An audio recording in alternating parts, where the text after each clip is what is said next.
श्री भक्तमाल में भगवान जी के प्रिय भक्त गज घरा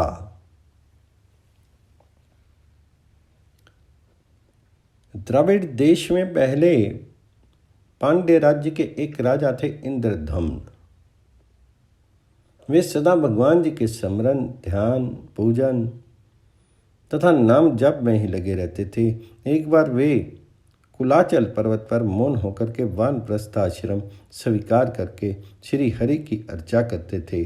उसी समय वहां शिष्यों के साथ अगस्त जी पधारे। राजा उस समय भगवान जी के पूजन में लगे थे, अतः ना तो कुछ बोले और ना उन्होंने उठ करके मुनि का सत्कार ही किया। अगस्त जी को इससे क्रोध आ गया। उन्हें शाप देते हुए कहा, यह मूर्ख मत वाले हाथी की तरह बन गया है, ब्राह्मण का ये अपमान करता है, अतः इसे हाथी की योनि प्राप्त हो। शाप देकर के अगस्त जी चले गए। उनके शाप के प्रभाव से शरीर छूटने पर राजा इंद्रधम्न क्षीर सागर के मध्य त्रिकूट पर्वत पर हाथी हुए। वे बड़े ही बलवान थे। उनके भय से वहां व्याघ्र सिंह भी गुहाओं में छिप जाते थे।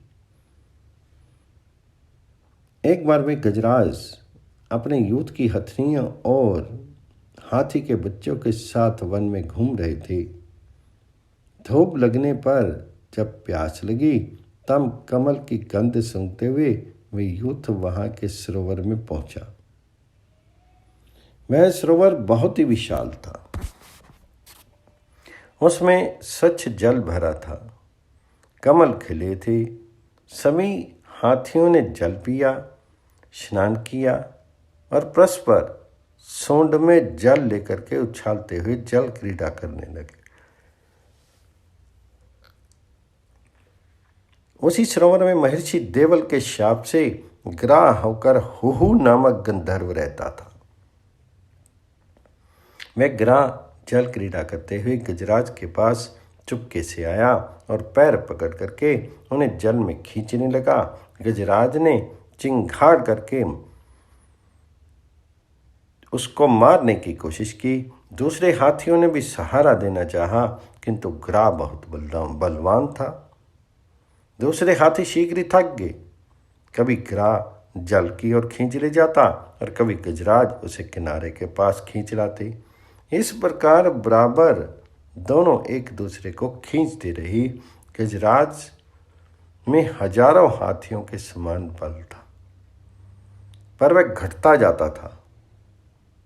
वे थकते जाते थे। ग्राह तो जल का प्राणी था, वह इनसे जल में बलवान पड़ने लगा। जब ग्राह के द्वारा खींचे जाते गजेंद्र बिल्कुल थक गए। उन्हें लगा कि अब डूब जाएंगे। तब उन्होंने भगवान जी की शरण लेने का निश्चय किया। पूर्व जन्म की आराधना के प्रभाव से उनकी बुद्धि भगवान जी में लगी। पास से एक कमल पुष्प तोड़ करके सूंड में उठा करके वे भगवान जी की स्तुति करने लगे। जब कोई अत्यंत कातर होकर के भगवान जी को पुकारता है तब विद्या में एक क्षण की ही देर नहीं करते। कातर कंठ से गजराज भगवान जी की स्तुति कर रहे थे। देवता भी उनके सर में सर मिला करके भगवान जी का स्तवन कर रहे थे। उसी समय भगवान गरुड़ पर बैठे वहां प्रकट हुए। भगवान का दर्शन करके गजराज ने वह पुष्प ऊपर उछाल करके कहा, नारायण निखिल जगत के गुरु भगवान आपको नमस्कार। आते ही भगवान जी ने एक हाथ से गजराज को ग्राह के सहित जल में से निकाल करके पृथ्वी पर रख दिया। अपने चक्र से ग्राह का मुख फाड़ करके भगवान जी ने गजराज को छुड़ाया। भगवान के चक्र से मरकर ग्राह ऋषि के शाप से छूट करके फिर गंधर्व हो गया। उसने भगवान जी की स्तुति की और उनकी आज्ञा लेकर के अपने लोक को चला गया।